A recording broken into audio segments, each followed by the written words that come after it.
안녕하십니까. 이준의 돈 버는 부동산 시간입니다. 자, 오늘이 12월 17일입니다. 이맘때쯤 이제 나오는 게 보통 이제 건사년이나 주사년에서는 뭐 2019년 전망이 나와 있고요. 뭐 각 증권사, 은행들, 부동산 파트들 이제 예측들이 나오고 있는 중입니다. 자, 그래서 오늘은 저희 이준의 돈 버는 부동산 시간에서도 2018년 부동산 시장 정리와 함께 2019년 부동산 전망이란 주제로 이야기 나눠보도록 하겠습니다. 오늘도 저와 같이 좋은 정보 주실 분은 주식회사 도시아공관 곽창석 대표님입니다. 안녕하십니까? 예, 안녕하세요. 대표님, 여기 분위기 바뀌니까 어떻습니까? 환하고 좋네요, 아주. 화나죠. 우리 시청자들 위해서 저희가 조명도 좀 새롭게 했고요. 뒤에 백판도 이쁘게 했는데 어떻게 잘 나오나 모르겠습니다. 자, 바로 시작하도록 하겠습니다. 먼저 2018년 부동산 시장 정리를 일단 해보면 뭐 거래 절벽으로 네. 정리하면 되겠죠? 이제 작년 이맘때쯤에 1년 전에 이제 18년 시장을 전망을 해드린 거를 좀 이제 성적표가 나왔어요. 아, 그렇죠. 훌륭한 성적표입니다, 저희는. 맞았는지 틀렸는지 한번 확인부터 해보면은 대체로 서울 아파트 값은 제가 한 8%에서 9% 사이 정도 상승할 거로 전망을 했었어요. 맞아요. 그래서 다 모든 데서 다 뭐 소폭 상승 이랬는데 우리 막 7.5% 이상 막 그랬었죠. 아, 저 그때 이제 1년 전 거 돌려보시면 나오는데 8.5%라고 했습니다. 이제 아직 뭐 12월이 안 지났으니까 정확한 결과는 안 나왔지만 뭐 지금 현재 보합 장세고 지금까지 통계를 보면은 국민은행 시세 통계 기준으로는 13.4% 정도 오른 거로 나와요. 그리고 한국감정원 통계로는 한 8.3% 정도 현재까지 상승한 거로 나오니까 한국감정원 통계로는 거의 맞췄는데 사실 제가 이제 그때도 말씀드렸지만 국민은행 통계로 하겠다고 했으니까 틀린 거죠. 아니죠. 변수가 뭐 보통 변수가 많았잖아요. 물론 그 변수까지 다 전망을 해야 되는 거예요. 1년 정도. 그래도 한 5% 정도는 틀리게 전망을 했는데 그 제가 생각했던 것보다 매물 잠김 효과가 더 강했던 것 같아요. 그리고 전세가 전망에 대해서는 이제 서울은 강보합세 정도 해서 한 2~3% 정도 오를 거로 전망을 했었고 경기도는 약보합세 해서 한 1% 정도 하락할 거라고 전망을 했었습니다. 이 부분은 거의 맞춘 것 같아요. 전세가 쪽으로는. 그리고 8월 말쯤에 대책이 나올 거라고 제가 작년에 전망을 해드렸는데 실제로는 9월 초에 나온 거죠. 9.13 대책 해가지고 나온 거고요. 크게 예측하지 못한 변수는 없었던 것 같은데 강도 면에서는 좀 더 차이가 있었던 것 같습니다. 예컨대 종부세는 굉장히 강하게 나올 거라고 제가 미리 말씀드렸고 그 다음에 이제 임대사업자에 대한 세제 혜택 축소 뭐 이런 부분도 다 예측이 됐던 부분이고 그다음에 이제 대출 규제 쪽인데 생각보다는 대출 규제를 더 강하게 한 것 같아요.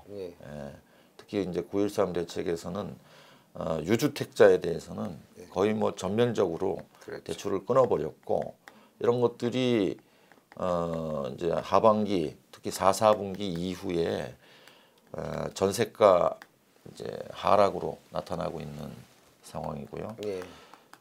그리고 이제 뭐 또 유주택자에 대해서 전세 자금 대출도 현재는 거의 끊어버렸거든요. 그래서 이제 연말로 오면서 점점 시장 상황은 거의 뭐 완벽한 거래 절벽에 가까운 그런 상황들이 나타나고 있고 또 어쨌든 3기 신도시를 이제 앞으로 개발하겠다 발표가 임박해 있는 상황입니다. 이럴 때일수록 이제 무주택자들은 거기에 대한 더 기대를 크게 갖고 있는 상황이라서 하나의 블랙홀이 돼가고 있는 그런 상황입니다. 그래요. 저희가 오늘 안 그래도 3기 신도시 뭐 다음에 한번 더 다루기로 하고요. 일단 걱정되는 부분이 지금 말씀하신 게 이제 작년에 한 게 거의 이제 맞아 떨어진다는 것은 기쁘지만 주택시장 하락이나 이런 측면을 또 반영한 결과다 보니까 뭐 마음이 좀 착잡하긴 하고요. 그 다음에 가장 큰 문제는 그 중에 하나의 또 트렌드가 이 중공업 미분양 얘기인데요. 일단 지난달 기준으로 봤을 때는 수도권은 한 5.5% 이상 줄었는데 지방 같은 경우에는 한 81.3%, 한 80%가 넘게 중공업 미분양이 이제 심화가 된 거죠. 근데 이게 작년 올해만 이제 그랬던 것이 아니고 13년도부터 저희가 기센 할 때도 계속 얘기했는데 이제 양극화가 더 심해질 것이라는 얘기는 계속 했었는데 거기에 일종의 역행했던 시장이 이제 대구, 부산 시장이 조금 역행을 했지만 16년 기점으로 인해서 지방 시장의 중공업 악성 미분양이라고 하는 중공업 미분양은 굉장히 늘었단 말이죠. 앞으로 더 심화될 것 같은데 걱정입니다. 어떻게 보십니까? 지방은 금융위기가 터졌던 2008년 이후에 네. 수도권이 침체 기간이 길었었는데 지방은 계속 부산부터 이제 2009년경 부산부터 시작해가지고 상승세가 한 작년까지는 이어졌었고요. 네. 올해는 뭐 대구 정도를 빼면은 대부분 침체장으로 들어가 있습니다.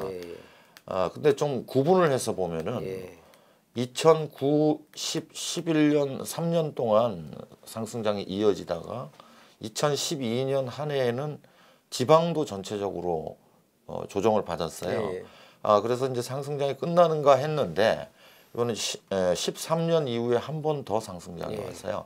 근데 이거를 이제 보면은 사실 2009, 10, 11년에 지방 집값이 뛰고 있을 때 일반적으로라면은 이제 공급 물량이 늘어나서 정상화돼야 되는데 이제 건설업체들이 지방의 트라우마를 가지고 있어요. 그렇죠. 그래서 지방에 잘못해서 공급했다가 못 빠져나올 수도 있다. 그래서 사실 공급량이 크게 안 늘고 관망이었죠. 관망을 하다가 13년부터 다시 집값이 뛰니까 이번에는 이제 공급량을 좀 늘렸고 이러다 보니까 지금 중공업 미분양, 특히 뭐 악성 미분양 이런 쪽으로 연결되고 있는 겁니다. 이제 수도권은 2014년 말부터 상승장이 시작됐지만은 뭐 지방하고 비슷한 패턴으로 저는 갈 거라고 보고 있거든요. 장기적으로는 보면 15, 16, 17 이제 이 기간 동안에 사실 이제 집값이 뛰면서 경기권에서는 공급이 많이 늘어났어요. 15년, 16년.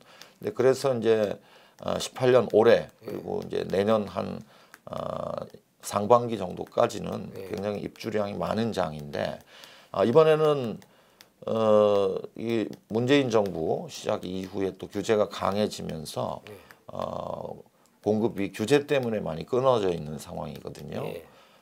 그래서 이제 한 2020년 경부터는 다시 경기권부터 전세난이 시작되는 장으로 이행이 되고 있습니다. 그래서 이제 미리 말씀드린 대로 수도권과 비수도권 지방 과의 편차는 그동안 쭉 좁혀지던 게 이제는 부동산 굉장히 추세적이니까 추세적으로 벌어질 가능성이 높습니다. 그 말은 이제 지방의 투자나 지방에는 심화될 것이다라고 이렇게 보는 거죠. 근데 이제 지방이 이제 뭐 다 똑같은 게 아니니까. 그렇겠죠, 당연히. 어떤 지역에는 또 뭐 공급이 그동안 또 안 된 지역들도 있거든요.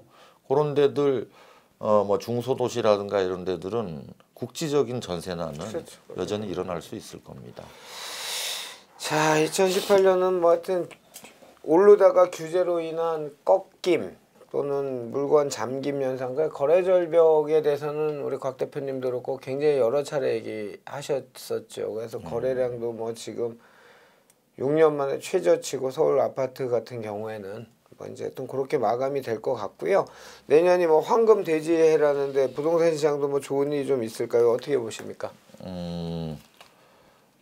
내년은 크게 보면은 이제 뭐 전국을 분석하는 거는 의미가 없어요. 그럼요. 왜냐하면은 생활권하고 수도권하고 지방은 완전히 속된 말로 따로 놀고 있기 때문에 뭐 합쳐서 분석을 해버리면은 아무런 결과물이 안 나오거든요. 그렇죠. 그래서 일단 지방은 놔두고 예, 예. 수도권만 예측을 한다면은 수도권은 여전히 크게 대세 상승하기는 좀 어려운 장세다 생각이 들고요. 입주량도 예. 내년까지는 꽤 남아 있고 예. 또 이 9.13 대책이 대출 규제, 뭐 예. 종부세 이런 것들이 나왔는데 이게 나오면은 시장이 적응하는 시간이 또 필요하거든요. 그래서 상승세는 이어지겠지만 이제 매물 잠김 때문에 상승세는 이어지겠지만은 올해만큼의 상승세는 아닐 거라는 생각이 들고요. 예. 다만 이제 우리가 주택 가격 통계를 낸 게 한 32년 차 정도 됐는데 예. 32년 동안 서울 아파트가 평균 상승률이 예. 한 6.3% 정도 되거든요. 예. 평균 상승률보다는 좀 더 높게 나올 것 같아요. 근데 이제 올해 13.4% 이 정도로 마무리하는데 올해 정도 상승장은 좀 나타나기는 힘들거든요. 그렇겠죠. 아무래도. 과거에 2005년도에 종부세를 예. 시행을 했었는데 예. 그 종부세가 시행이 되면서 2005년 한 해는 크게 오르지 못했어요. 그렇죠. 이제 내년도 종부세가 본격적으로 시행되는 때이기 때문에 이제 상승세는 올해만큼 크게 나타나지는 않지만은 지역별 편차는 있을 것 같아요. 예. 그래서 서울 아파트로 만약 예측을 해드린다면은 뭐 이제는 정확하게 딱 집어서 못하겠고 좀 더 생각은 해와야 될 것 예. 같은데 그 정확한 거는 제가 한번 더 고민을 해보고 연초나 내년 초나 예. 한번 말씀을 그러시죠. 드리도록 하고요. 예. 지금 굉장히 비관적인 전망들이 지배하고 많죠. 있지만 의외로 그럼에도 불구하고 시장 구조적으로 매물이 나올 수 없는 이런 구조 때문에 이사철에는 오를 거예요. 2, 3월에는 오를 거고 또 한 4, 5, 6월은 침체되고 또 7, 8, 9는 또 상승장이었다가 10, 11, 12는 또 보합장으로 돌아서는 게 예상이 되고 상승률은 한 뭐 6%는 넘어가겠지만은 8%는 못 넘기지 않겠느냐. 그 사이 정도가 형성되지 않겠느냐는 생각이 들고 이제 의외로 그동안 침체돼 있던 경기도라든가 인천 쪽 예. 경기 인천은 올해 한 뭐 3% 중반대 정도까지 상승률이 이어지고 예. 특히 이제 9.13 대책 전후해서 8월 말 이후에만 이렇게 떼어놓고 보면은 서울하고 경기도가 의외로 약진하고 있어요. 이제 이런 추세는 내년에도 그대로 나타날 것 같고 그 경기도는 올해보다는 좀 더 상승폭이 커져서 애력 커진다. 예, 서울하고 경기도의 상승폭이 거의 뭐 오피스타하게 나타나지 않겠느냐. 물론 이제 상반기에는 크게 두드러지지 않지만은 예. 하반기로 갈수록 내년 하반기로 갈수록 경기도의 상승세가 조금 더 커지는 방향으로 진행이 될 것 같습니다. 그런데 지금 주택시장 같은 경우에는 이제 그 서울 같은 경우에는 지금 우리가 간과하지 말아야 될 부분들이 그 세후 투자 이익을 따지든지 아니면 뭐 다주택자가 됨으로써 플러스 마이너스를 상계를 시켜서 플러스가 많은 쪽이 될지만은 따져봐야 되는데 이제 문제는 6억 이상 뭐 85제곱미터 뭐 이렇게 그 청약 조정 대상 지역이나 그 세법상 규제하는 그 면적과 규모가 있잖아요. 그래서 중요한 게 장기 보유 특별 장특공제를 아예 안 해주는 쪽과 해주는 쪽을 편차를 나누는 그런 분석도 있더라고요. 그러니까 지역 분석도 존재하지만 이제 그렇게 보는 쪽에서는 주로 이제 시장을 주도적으로 움직이는 세력이 투자자들의 세력이다. 특히 뭐 갭 투자라든지 전세를 낀 투자, 네. 또 대출 받아서 하는 투자 네. 이렇게 되면은 이제 세금 혜택 면에서 대부분 다주택자들일 테니까 네. 중대형의 경우에는 세제 혜택이 거의 없죠. 임대 사업을 내더라도 네. 그러다 보니까 당연히 이제 그런 중소형 예측. 투자 네. 쪽으로 많이 뭐 모인다는 예측들이 가능한데 아니 이제 거기서 중소형으로 가라는 것이 아니고 그런 예측 일부 예측들은 제가 이제 좀 감명 깊게 감명은 아니고 인상 깊게 받아들였던 부분은 예를 들어 지방 수도권에 6억 이하 또는 이제는 대형 시대다라는 논조를 피는 그 전문가가 있어요. 조금 구분을 해야 되는데 그런 생각을 가질 수 있어요. 예. 이제 종부세가 강하고 또 이제 투자가 안 되니까 뭐 예. 똘똘한 한 채로 가고 예. 그러다 보면은 매물이 많이 나와서 투자자가 없고 그러면 가격이 떨어질 수 있다 이런 예측을 하는 것 같은데 그거는 시장을 조금 더 깊이 들여다보지 못한 면이 있어요. 왜냐하면 지금 다주택자 또 뭐 저 종부세 대상자 이런 분들 중에서 이 종부세의 부담을 크게 느끼는 분들은 네. 장기 보유한 다주택자들이에요. 네. 특히 이제 고령자이면서 소득이 없는 분들 네. 이런 분들이 종부세 때문에 물건을 던질 수 있는 그런 형태가 되는데 사실 좀 더 자세히 들여다보면은 그렇게 장기 보유했으면은 양도 차익이 굉장히 커요. 그죠. 종부세 대상이면은 네. 그러면은 지금 만약에 전세를 주고 있고 양도 차익이 크면 막상 팔려고 해보면 팔 수가 없어요. 왜냐하면 전세 빼주고 양도세 내고 나면은 손에 지능이 없는 게 아니고 돈이 아직은 부족한 정도거든요. 시장이 좀 더 진행되면은 네. 상황은 달라지겠지만은 그래서 여전히 그런 분들이 선택을 하게 돼요. 내가 힘들지만 종부세를 부담할 거냐. 그 이제 나눠서 내는 거죠. 종부세는. 안 그러면은 한꺼번에 양도세를 다 털어버릴 거냐. 이걸 선택을 해야 되는데 양도세는 목돈이에요. 그렇죠. 예, 종부세는 어쨌든 크긴 하지만은 뭐 나눠서 내는 네. 부분이니까 매년. 그래서 여전히 못 팝니다. 그러니까 구조적으로 상승할 수밖에 없는 판을 만들어 놨고요. 저는 이게 뭐 상승해야 된다, 하락해야 된다 그런 의미는 전혀 없어요. 예. 그런데 그런 구조를 만들어 놓고 세금으로 다 환수해 간다 그러면 그걸 안 뺏기려고 예. 움츠리게 돼 있어요. 그런 구조 때문에 경제가 이렇게 나빠지고 있음에도 불구하고 내수가 굉장히 나쁘거든요. 연말로 갈수록 더 나쁩니다. 그럼요.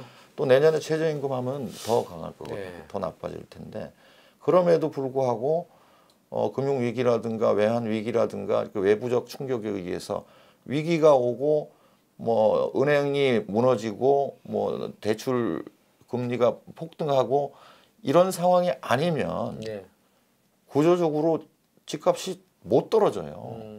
그렇게 소폭 뭐 5% 10% 이렇게 떨어지는 경우가 있을 수가 없어요. 그게 소폭도 아니지만은 우리가 과거에 집값 떨어진 때를 생각해 보세요. 1년에 만약에 막 10% 가까이 떨어졌다. 네. 이러면 뭐 은행이 문제가 생긴 거예요. 그거는. 네. 간단히 얘기하면 지금 집값이 떨어지는 경우는 은행에 문제가 생겨야 돼요. 지금처럼 대출 규제를 하면 은행에 문제가 생기겠죠. 그러나 은행은 또 가만히 있지는 않거든요. 생존에 몸부림을 하게 될 거고. 그래서 뭐 정부에서 하는 정책이 그대로 지켜진다면은 한국 경제는 무너지게 되겠죠. 근데 곽 대표님 이게 10% 하락이다, 20% 하락이라 치면은 10% 하락이라 치면 10억짜리면 1억 떨어진 거잖아요, 1년에요. 네. 10% 하락이 된다고 하면 뭐 평균 10% 하락이니까 훨씬 더 많은 하락이 있을 수도 있겠네. 그런 논지시죠? 그렇죠. 평균 10%라는 거는 뭐 어떤 거는 20% 하락하는 거고 네. 그 와중에 또 상승하는 것도 있는 그렇죠, 거고. 그렇죠. 만약 20% 30% 떨어지는 물건이 있다면은 그거는 이제 당장 대출 회수부터 들어가고 시장에도 문제가 발생되고 은행에도 문제가 발생되는 거죠. 지금 어떻게 보면은 이렇게 이 판을 그나마 한국 그 경제가 무너지지 않고 가고 있는 게 그나마 이 집값이라도 유지되고 있으니까 아마 역설적으로 볼 수도 있어요. 근데 이제 만약에 정부가 의도하는 바대로 대출이 완전히 봉쇄되고 네. 그 가계 부채 문제를 뭐 이제 해결한다고 또 그러면서 또 이 지금 그 최저임금도 막 올리고 있잖아요. 네. 이런 상황이 지속돼서 정부의 의도대로 되면 한국은 망해요. 그러니까요. 제가 볼 때는. 근데 결국 민간 부문에서는 생존하기 위한 치열한 경쟁을 하게 되고 어디선가 틈새를 찾아서 살아남습니다. 그래서 제가 그게 볼 때는 시장이죠. 그게 시장이죠. 예. 지금은 시장을 너무나 축소시키려고 하지만 저는 뭐 정부가 아무리 문제가 많은 정책을 하더라도 외부에서 충격이 오지 않는 한은 이겨낼 거라고 생각합니다. 민간 부문에서.